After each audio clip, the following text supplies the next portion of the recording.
É cada vez mais difícil fazer-nos ouvir num mundo cheio de ruído. No entanto, há novos hábitos e novos ouvintes. Há podcasts para todos os gostos, a rádio tradicional reinventou-se e há sempre um bom jingle que não nos sai da memória. O investimento em áudio está a aumentar e as marcas querem amplificar a sua voz. Esta semana falamos de som e de como o som pode melhorar a comunicação entre marcas e consumidores. Bem-vindos ao Pitch, eu sou a Marta Leite Castro.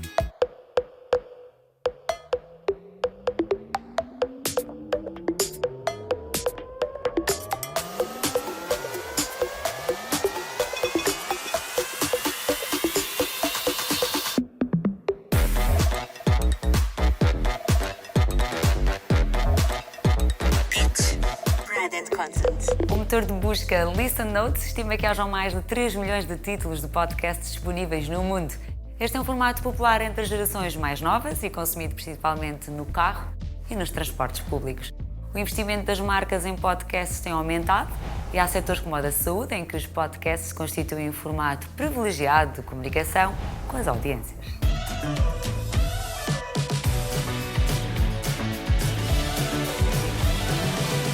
É aqui que esclarecemos os grandes temas de saúde. A Médis, de facto, dá muita importância ao som. Na verdade, à estratégia sonora. Por um lado, a música dos filmes, a música dos anúncios, dos spots TV ou dos vídeos de internet. A outra forma tem sido, desde 2020, o podcast Faz Bem à Saúde, que, na verdade, é uma forma de chegarmos às pessoas e de lhes falarmos de saúde através de um formato que está, digamos assim, na moda. Que continua a existir um certo estigma em relação à saúde mental. A falta de acesso, na verdade... A Médis quer fazer bem à saúde. E o fazer bem à saúde quer dizer várias coisas. Fazer bem à saúde implica criar condições de acesso à saúde, portanto, sermos um seguro ou prestarmos serviços de saúde, por um lado. Por outro lado, este fazer bem à saúde passa também muito pela literacia em saúde. Quando uma marca como a Médis olha para os portugueses e pensa como é que eu posso ser relevante, não é? A literacia é essa forma. E a literacia faz-se muito pelos meios sonoros. Aquilo que nos entra pelos ouvidos fica-nos na memória e essa é a maravilha do meio sonoro. Como é que este tema da alimentação... E as pessoas não têm, de facto, muito tempo, têm uma vida complicada e os podcasts facilitam isso. É um meio que vai connosco, é um meio que não exige leitura, não exige que eu pare e que pense muito. Não, eu estou ali, é uma conversa, estou a ouvir, estou a absorver. E, portanto, é super útil.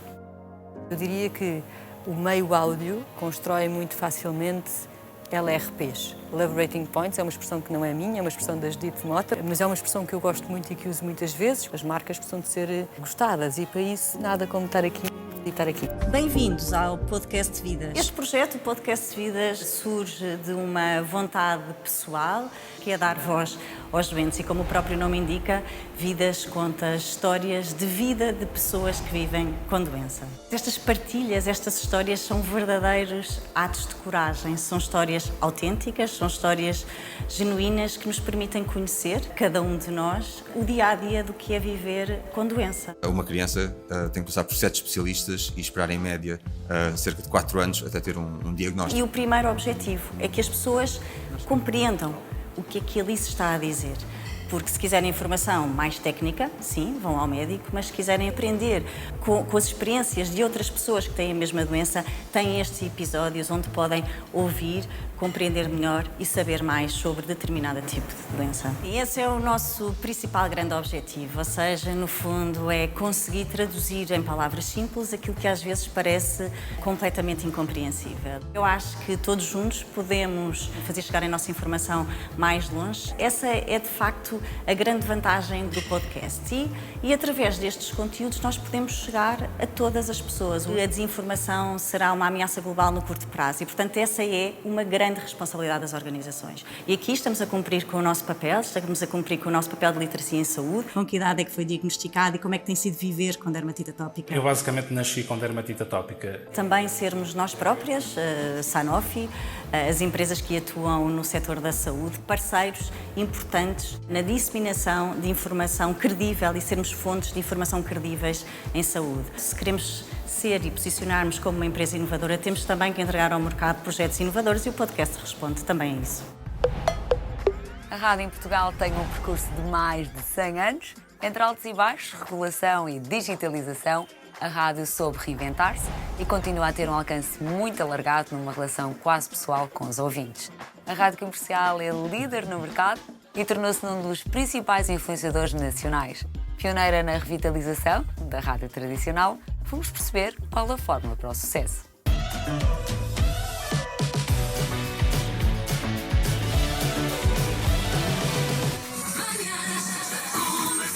Se vai, vai.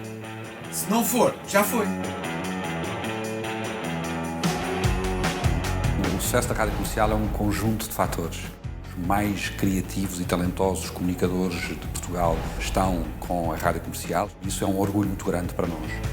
Somos há muitos anos a Rádio Número 1 e o programa da manhã então é líder há mais tempo do que a rádio provavelmente dita era líder. Acho que tem a ver com uma coisa muito importante na rádio, que é hábito. A rádio é hábito. E tem a ver com o talento incrível do Vasco, da Vera, do Nuno, da maneira como nós tentámos sempre criar novidade e criar coisas novas.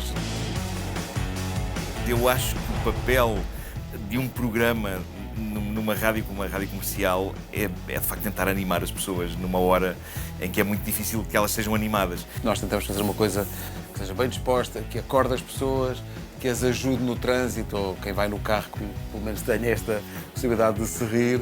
É muito sujo. É muito sujo. Mas eu adorava que o método de recuperação implicasse mesmo ter um multibanco na boca do cão. Isto é uma conversa de amigos e em que por amigos se entende um universo mais alargado em que os próprios ouvintes também fazem parte dessa conversa. Quando estamos os quatro todos juntos é um maravilhoso monstro de Frankenstein, feito de várias peças e cabeças e portanto dá muito gozo, obviamente, estar com eles e perceber que esse gozo que nos dá a nós estarmos uns com os outros transparece também para os ouvintes. A rádio comercial atingiu o patamar de uma love brand e, portanto, a relação que a rádio comercial tem com o seu público, com o seu consumidor, com os seus ouvintes, é emocional. Todos os dias ouvimos a rádio, deliramos com vocês, já somos uma família. A rádio é afeto e é proximidade. E eu acho que o programa da manhã, por maioria de razão, por apanhar as pessoas numa altura tão crítica do dia, tem que ter essa capacidade de chegar às pessoas. Eu acho que é muito importante esta relação com os ouvintes e até muitas vezes eles não só são ouvintes, mas são eles próprios quase elementos da equipa.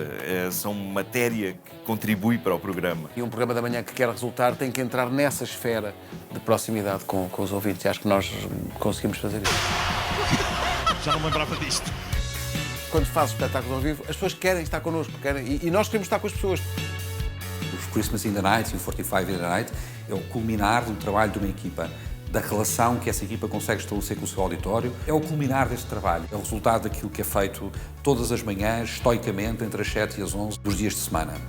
Isso conjugado com as redes sociais mostram que isto há uma estratégia integrada para chegar às pessoas e para que a marca Rádio Comercial seja relevante e importante na vida das pessoas. A rádio era uma coisa que acontecia e morria naquele momento e agora com as redes sociais as pessoas podem recuperar esse material. Os nossos consumidores têm um comportamento de consumo de mídia, de plataformas que vai para além da rádio. E, portanto, o que nós tentamos é extravasar, é estender os nossos conteúdos a todas essas plataformas onde eles estão. Se os consumidores estão nas redes, nós vamos estar nas redes, com a responsabilidade de ter 25% da população portuguesa seguidora da Rádio Comercial no Facebook, ou mais de 1.200.000 no Instagram. Isto mesmo. O áudio em si é um formato com uma resiliência muito grande. O número de pessoas que ouve rádio em Portugal nunca foi tão grande na história da rádio, desde que há medição de audiência. Existe uma proximidade e uma verdade que não está sujeita à realização, às luzes, à roupa. É a voz humana. Não é por acaso que todos os índices de credibilidade de informação em rádio são os maiores de todos os meios. E essa credibilidade ganha-se com a cumplicidade, com a reputação que a rádio e os seus comunicadores vão garantindo ou vão construindo ao longo dos anos. A rádio continua, em qualquer circunstância, em casa, no carro, em todo lado, a ser o melhor produto áudio que pode existir. E não podíamos falar de som sem ouvir falar de publicidade e audio branding.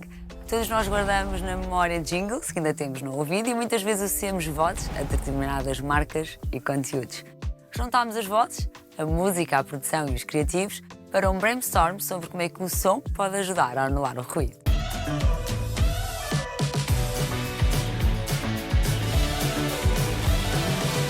Quando eu cheguei de Portugal há 30 e tantos anos atrás, a peça publicitária que estava no ar, que era a televisão mais marcante, era uma peça em que o áudio era o que era marcante, que era Zete Galo, que era a mítica música Cante Aletejando, né, que o Manuel conhece bem. Como músico, nós tínhamos muita desconfiança em relação aos músicos que faziam publicidade, que era uma versão da Rama, ao Colinho da Rama. Pois, não é muito a minha onda e tal. Quando os gajos disseram quanto é que pagavam, eu disse, pá, bora fazer, bora lá. Foi a minha entrada no mercado da publicidade.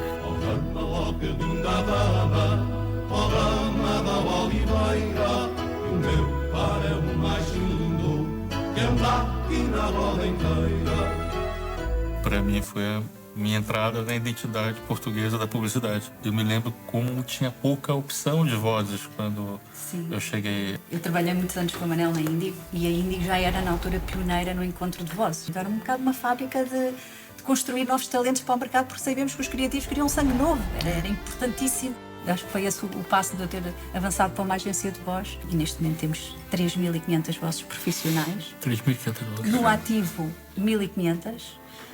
E são mesmo todas muito boas. E isso é que eu acho que é delicioso. Não há uma voz igual. Quase como uma banda sonora, não é? O mesmo texto dito por duas vozes diferentes fica com um tom, com uma intenção, com uma forma que é completamente diferente.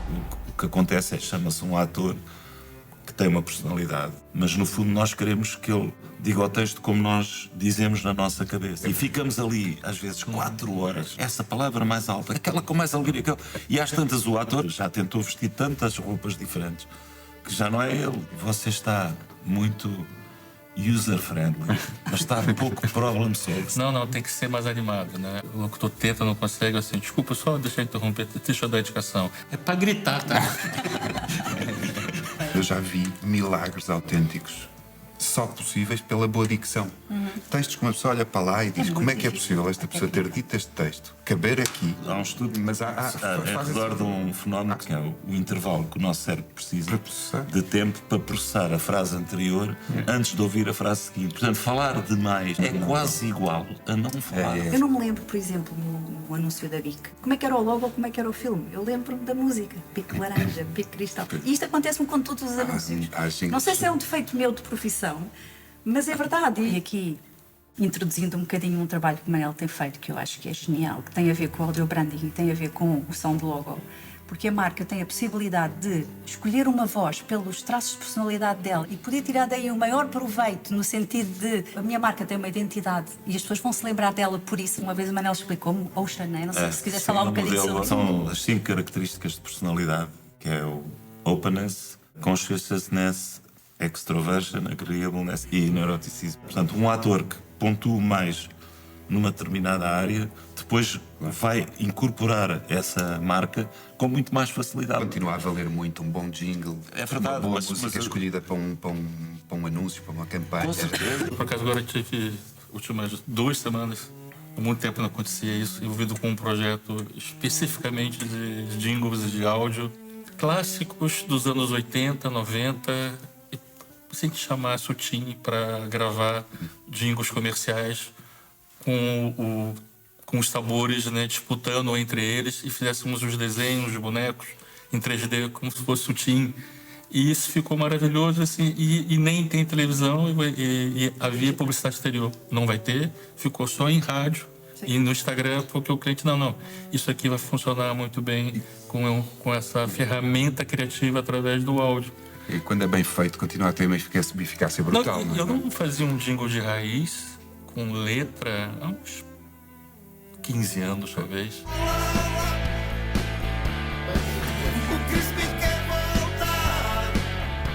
Nós temos o caso do Quem Trouxe, do Pingo Doce, feito pelo Marco Pacheco. Já tinha aquilo preparado há algum tempo e aquilo foi um sucesso brutal.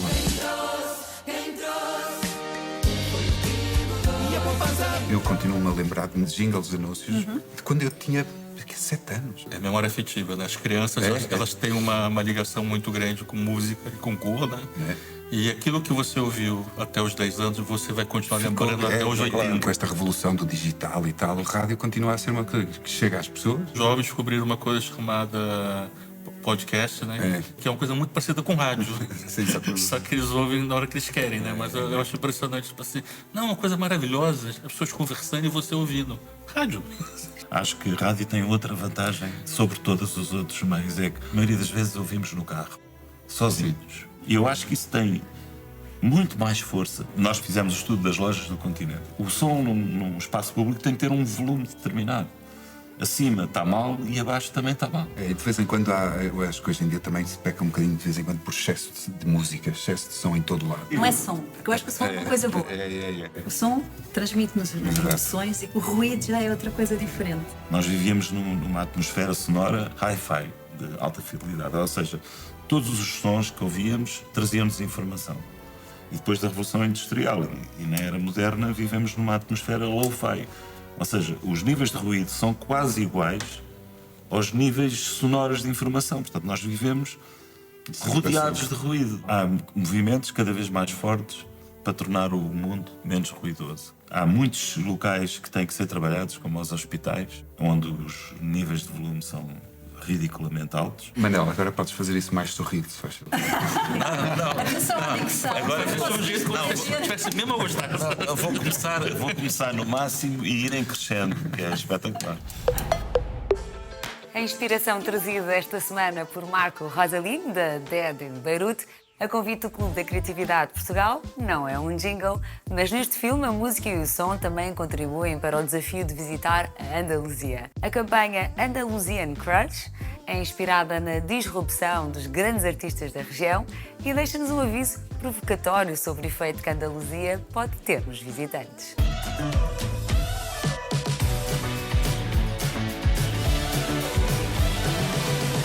A campanha que vos trago é uma campanha que se chama Andalusian Crush, criada pela Ogilvy Madrid para a promoção turística internacional do território de Andaluzia.